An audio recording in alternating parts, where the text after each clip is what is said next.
vascular disease anywhere. You have it everywhere.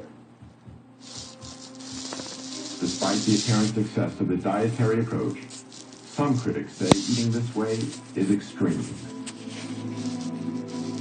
Now, with the Western diet, this guarantees there are going to be, what, 500,000 people in this country this year who will have to have the front half of their body divided, their heart exposed, then veins will be taken from their leg and sewed on their heart.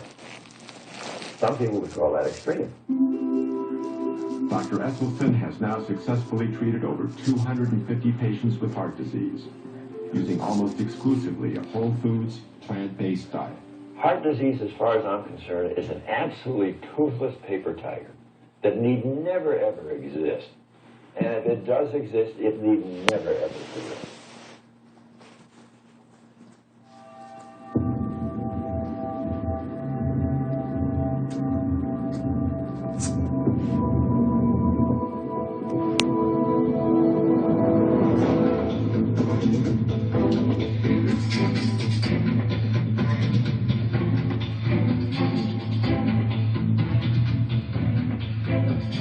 Las Vegas, Nevada.